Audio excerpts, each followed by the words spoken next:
မြောက်ဥက္ကလာဘက်ကတိုက်ခန်းဟောင်းတစ်ခုမှာတကယ်ဖြစ်ပျက်ခဲ့တဲ့ရက်ွက်ထဲမှာအခုထိပြောစမှတ်ပြုနေရတဲ့တိုက်ခန်းနံပါတ်402ရဲ့6ချားပွဲဖြစ်ရမှန်အကြောင်းပဲဖြစ်ပါတယ်။ကိုစိုးသူနဲ့သူ့ဇနီးမင်းတို့ဟာနေကနေရန်ကုန်ကိုအလုပ်ပြောင်းလာရင်နေစရာရှာကြပါတယ်။တနေ့မှာတော့မြောက်ဥက္ကလာဘက်ကလေးလွှာတိုက်ခန်းတစ်ခုကိုမယုံနိုင်စရာကောင်းလောက်အောင်ဈေးပေါ်ပေါ်နဲ့ငှားရခဲ့တဲ့တိုက်ဟောင်းကြီးကနေရန်တွေမှာမှုတွေတက်ထုံးတွေကွာကျနေပေမဲ့အခန်းကကြဲကြဲဝန်းဝန်းရှိတာကြောင့်သူတို့သဘောကျပြီးချက်ချင်း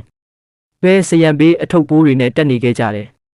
ပထမဆုံးညမှာတင်ထူးဆန်းတာကစတင်ခဲ့ပါတယ်။ည7:00နာရီလောက်မှာအိမ်သားတွေကနေရေပန်းဖွင့်တန်ကြီးထွက်လာတာပါ။ကိုစိုးသူသွားပိတ်လိုက်ပေမဲ့အဲ့ရတဲ့ပြန်ရောက်တာနဲ့ရေပြန်ကျတန်ကိုကြားနေရတဲ့ပိုက်ကောင်းမကောင်းလို့နေမှာပါဆိုပြီးသူတို့ဥပိ္ပခါပြုခဲ့ကြပါတယ်။နေထိုင်တဲ့ဒုတိယမြောက်နေ့မှာမင်းတယောက်ဈေးကအပြန်လှေကားထောက်မှရှိတဲ့အဖွားအိုတယောက်ကသူမကိုကြည့်ပြီးတက်ပြင်းချကသမီး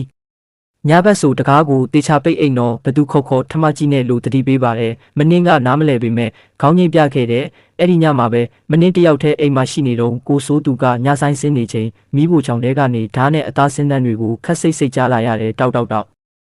ဆိုတဲ့အတန်ကြီးကတိတ်ဆိတ်နေတဲ့ညမှာဟိန်းထွက်နေတာပါမင်းကြောက်နဲ့သွားကြည့်တော့ဘာမှမရှိဘူးဒါပေမဲ့စပွဲပေါ်မှာသပင်ရှိတမြင်ကတ်နေတာကိုတွေ့လိုက်ရတယ်ဖြစ်ရက်ကတတိယမြောက်ညမှာပိုဆိုးသွားပါတယ်ကိုစိုးသူမြင့်နှက်မှအလောက်ကပြန်လာပြီးအိပ်ပျော်နေတော့ခြေထောက်နားမှာအေးဆက်ဆက်အထီးတွေးတစ်ခုကြောင့်နိုးလာခဲ့တဲ့မျက်လုံးဖွင့်ကြည့်လိုက်တဲ့အခါကတင်ချီရင်မှာအမျိုးသမီးတစ်ယောက်မတ်တက်ရက်နေတာကိုတွေ့လိုက်ရတယ်သူမဟာအဝါရောင်အိမ်နေရင်ဂါဝင်လေးဝတ်ထားတယ်ဒါပေမဲ့သူမရဲ့ဝမ်းပိုက်ပိုင်းကသွေးတွေရွှဲနစ်နေပြီးဥရီတောင်ထွက်ချက်မတက်ဖြစ်နေတာကိုလာရောင်ဖြော့အောက်မှာမြင်လိုက်ရတယ်သူမကကိုစိုးသူကိုကြည့်ပြီးရှိုက်ကြီးတင်ငင်ငိုနေတဲ့အကိုကျမပိုက်ထဲကကလေးလေးကိုကယ်ပေးပါဦးသူအသက်ရှူကျက်နေလို့ပါကိုစိုးသူကြောက်လန့်တကြားနဲ့မနှင်းကိုနှိုးလိုက်တဲ့အခါထိုမျိုးသမီးကပျောက်ကွယ်သွားပါတယ်ဒါပေမဲ့အခန်းထဲမှာတော့ညီဆိုးဆိုးတွေးနှံကြီးကကြံရစ်ခဲ့တယ်နောက်နေ့မှာတော့ကိုစိုးသူလိုဇနီးမောင်နှံဟာရက်ွက်လူကြီးစီသွားမေးကြည့်တော့မှအမှန်တရားကိုသိလိုက်ရပါတယ်လွန်ခဲ့တဲ့နှစ်ခန့်ကအဲ့ဒီအခန်းမှာနေထိုင်သွားတဲ့ကိုဝင်းဆောင်မျိုးသမီးတဦးဟာဘိုက်ထဲကကလေးအဖက်မတင်ပဲပြက်ကျခဲ့ရကနေတွေးလွန်ပြီးအစိမ့်တေဆုံးခဲ့တာဖြစ်ပါတယ်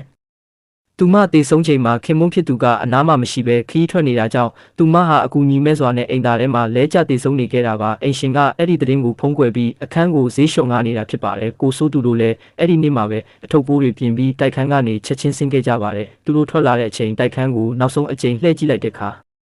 လေးလွာကပြတင်းပေါက်မှာအဝါရောင်ဝစ်စုံနဲ့အမျိုးသမီးကသူတို့ကိုလက်ဝဲရမ်းပြနေတာကိုနှစ်ယောက်လုံးပြိုင်တူမြင်လိုက်ရပါတော့တယ်ရန်ကုန်ကတိုက်ခန်းဟောင်းချို့ဟာလူမသိအောင်အစိမ့်တေဆုံးခဲ့ဘူးတဲ့နေရာတွေရှိတတ်ပါတယ်အိမ်ငါးကပုံမှန်ထက်ထူးထူးခြားခြားဈေးပေါ်နေရင်တတိထားဖို့လိုပါတယ်